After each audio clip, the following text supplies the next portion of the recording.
ಗುರುಜಿ, ಇನ್ನು ಮುಂದಿನ ರಾಶಿ ತುಲಾ ರಾಶಿ. ಈ ತುಲಾ ರಾಶಿಯವರಿಗೆ ಈ ಜೂನ್ ತಿಂಗಳು ಯಾವ ರೀತಿ ಇದೆ? ಶುಭನಾ ಅಥವಾ ಅಶುಭನಾ, ಅಥವಾ ಯಾವ ನಿಯಮವನ್ನ ಇವರು ಪಾಲನೆ ಮಾಡಬೇಕು?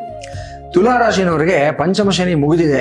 ಶನಿ ಇವರಿಗೆ ಪೂರಕವಾಗಿ ಕೂತ್ಕೊಂಡಿದ್ದಾನೆ ಮತ್ತು ಗುರುನು ಅಷ್ಟೇ ಇವಾಗ ಸಾಕಷ್ಟು ಅನುಕೂಲಕರವಾಗಿರತಕ್ಕಂಥದ್ದು. ಇವರು ಕಳೆದ ಎರಡೂವರೆ ವರ್ಷಗಳ ಏನೇನೆಲ್ಲ ಎಫರ್ಟ್ಸ್ ಹಾಕಿದ್ದಾರೆ ಅದೆಲ್ಲದಕ್ಕೆ ಈಗ ಒಂದೊಂದಾಗಿ ರಿಸಲ್ಟ್ಸ್ ಬರ್ತಾ ಇದೆ. ಏನೆಲ್ಲ ಬಯಸಿದ್ರು, ಯಾವುದು ನನಗೆ ಬರೋದಿಲ್ಲ ಅಂತ ಅನ್ಕೊಂಡಿದ್ರು, ಅದೆಲ್ಲವೂ ಇವರಿಗೆ ಇವಾಗ ಒಂದೊಂದಾಗಿ ಪ್ರಾಪ್ತಿ ಆಗ್ತಾ ಇದೆ. ಸೊ ಒಂದು ಒಳ್ಳೆ ಟೈಮ್ನಲ್ಲಿ ತುಲಾ ರಾಶಿಯವರು ಸಂಚಾರ ಮಾಡ್ತಾ ಇದ್ದಾರೆ ಅಂತ ನಾನು ಹೇಳ್ಬೋದು. ನಾನು ಸಪ್ತಮದಲ್ಲಿರತಕ್ಕಂಥ ಕುಜ ಮಾತ್ರ ದಾಂಪತ್ಯ ಜೀವನದಲ್ಲಿ ಒಂದಷ್ಟು ನಿಮಗೆ ಗೊಂದಲಗಳನ್ನು ಸೃಷ್ಟಿ ಮಾಡತಕ್ಕಂಥದ್ದು, ತಾತ್ಕಾಲಿಕವಾದ ಘರ್ಷಣೆಗಳು, ಗಂಡ ಹೆಂಡತಿ ಮಧ್ಯದಲ್ಲಿ ಗಲಾಟೆಗಳು ಜಾಸ್ತಿ ಆಗ್ತಕ್ಕಂಥದ್ದು ಇದು ಗೋಚರವಾಗ್ತಾ ಇದೆ. ಸೊ ಯಾರಾದರೂ ಮುನಿಸ್ಕೊಂಡು ಗಂಡ ಹೆಂಡತಿ ದೂರ ಆಗಿದ್ದಾದ ಪಕ್ಷದಲ್ಲಿ, ನಿಮ್ಮ ಹೆಂಡತಿ ತವರು ಮನೆಗೆ ಹೋಗಿದ್ದಾರೆ ಅನ್ನೋ ಪಕ್ಷದಲ್ಲಿ, ಅಧಿಕ ಮಾಸ ಮುಗಿತಾ ಇದ್ದಾಗೆ ಮೊದಲು ಹೋಗ್ಬಿಟ್ಟು ಅವ್ರನ್ನ ವಾಪಸ್ ಕರ್ಕೊಂಡು ಬಂದ್ಬಿಡಿ. ಅಲ್ಲಿಂದ ಆಚೆಗೆ ಬೆಳೆಯೋದಕ್ಕೆ ಬಿಡಬೇಡಿ, ಸಮಸ್ಯೆಗಳು ಜಾಸ್ತಿ ಆಗುತ್ತೆ. ಸೊ ಅಧಿಕ ಮಾಸದಲ್ಲಿ ಕರ್ಕೊಂಡು ಬರತಕ್ಕಂಥದ್ದು ಅಷ್ಟು ಪ್ರಶಸ್ತ ಅಲ್ಲ.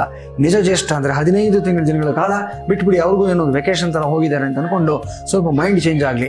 ಬಟ್ ಅಧಿಕ ಮಾಸ ಮುಗಿತಾ ಇದ್ದಾಗೆ ನಿಮ್ಮ ಮನೆಗೆ ಅವ್ರನ್ನ ವಾಪಸ್ ಕರ್ಕೊಂಡು ಬರುವಂಥ ಪ್ರಯತ್ನವನ್ನು ಮಾಡಿ ಸಂಧಾನವನ್ನು ಮಾಡ್ಕೊಳ್ಳಿ, ಒಳ್ಳೆಯದಾಗುತ್ತೆ. ನಂತರ ರವಿ ನಿಮಗೆ ಅಷ್ಟಮದಲ್ಲಿರತಕ್ಕಂಥದ್ದು ಮತ್ತು ಅಷ್ಟಮದಿಂದ ನವಮ ಸ್ಥಾನಕ್ಕೆ ಸಂಚಾರ ಮಾಡ್ತಾ ಇರತಕ್ಕಂಥದ್ದು ಇದನ್ನು ನೋಡ್ತಾ ಇದ್ದೀವಿ. ಸೊ ಕೆಲವೊಂದು ವ್ಯವಹಾರಗಳಲ್ಲಿ, ಕೆಲಸ ಕಾರ್ಯಗಳಲ್ಲಿ ನಿಮಗೆ ಕುಂಠಿತ ತೆವಳುತ್ತಾ ಕೆಲಸಗಳು ನಡೆಯತಕ್ಕಂಥದ್ದು ಗೋಚರವಾಗ್ತಾ ಇದೆ.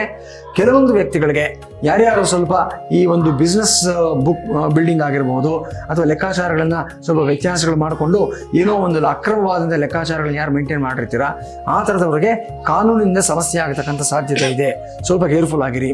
ಈ ಪ್ರಾಪರ್ಟಿ ಟ್ಯಾಕ್ಸ್ ಕಟ್ಟಬೇಕಾಗಿರ್ತಕ್ಕಂಥ ಟೈಮ್ ಇದೇ ಆಗಿರುತ್ತೆ, ಇನ್ಕಮ್ ಟ್ಯಾಕ್ಸ್ ಕಟ್ಟಬೇಕಾಗಿರ್ತಕ್ಕಂಥ ಪೀರಿಯಡ್ ಇದೇ ಆಗಿರುತ್ತೆ. ಕೆಲವರು ಏನು ಮಾಡ್ತಾರೆ, 2 ವರ್ಷ 3 ವರ್ಷದಿಂದ ಪ್ರಾಪರ್ಟಿ ಟ್ಯಾಕ್ಸ್ ಕಟ್ಟಿರಲ್ಲ, ಹಾಗೇ ಬಿಟ್ಕೊಂಡ್ಬಿಟ್ಟಿರ್ತಾರೆ. ಅಯ್ಯೋ ಯಾರು ಕೇಳಲ್ಲ, ಯಾರು ನೋಡೋದಿಲ್ಲ ಅಂತಕ್ಕಂಥದ್ದು. ಬಟ್ ಯಾರು ನೋಡದೆ ಹೋದ್ರೆ ಇವತ್ತೆಲ್ಲ ಡಿಜಿಟಲೈಸ್ ಆಗೋಗಿದೆ, ಪೆನಾಲ್ಟಿ ಸಮೇತ ಒಟ್ಟಿಗೆ ಕಟ್ಟಬೇಕಾಗಿರ್ತಕ್ಕಂಥ ಸಂದರ್ಭ ಬರುತ್ತೆ. ಕೇರ್ಫುಲ್ ಆಗಿರಿ. ಅದೇ ಥರ ಇನ್ಕಮ್ ಟ್ಯಾಕ್ಸು ಅಷ್ಟೇ. ಕೆಲವೊಂದು ಜನ ಏನು ಮಾಡ್ತಾರೆ ಅಂತಂದರೆ ವರ್ಷ ಕರೆಕ್ಟಾಗಿ ಕಟ್ಕೊಂಡು ಹೋಗೋದಿಲ್ಲ. ಯಾವಾಗ ಸಮಸ್ಯೆ ಬರುತ್ತೋ, ಯಾವಾಗ ಸಿವಿಲ್ ಸ್ಕೋರ್ ಕಡಿಮೆ ಆಗುತ್ತೋ, ಯಾವಾಗ ಸಾಲ ಬೇಕೋ ಬ್ಯಾಂಕಿಂದ, ಆವಾಗ ಮಾತ್ರ ಒಟ್ಟಿಗೆ ಹೋಗ್ಬಿಟ್ಟು 3 ವರ್ಷದ ಒಟ್ಟಿಗೆ ಕಟ್ಟುವಂಥ ಪ್ರಯತ್ನಗಳು ಮಾಡ್ತಾರೆ.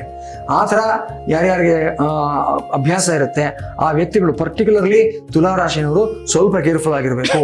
ನಿಮ್ಮ ಆಡಿಟರ್ ಮುಖಾಂತರವಾಗಿ ಹೋಗಿ ಏನೆಲ್ಲ ಲೆಕ್ಕಾಚಾರಗಳಿದೆ ಎಲ್ಲವನ್ನ ಟೈಮ್ ಟು ಟೈಮ್ ಮಾಡ್ಕೊಂಡಿದ್ದ ಅದರಲ್ಲಿ ಸಮಸ್ಯೆಗಳು ನಿಮಗೆ ಜಾಸ್ತಿ ಆಗೋದಿಲ್ಲ.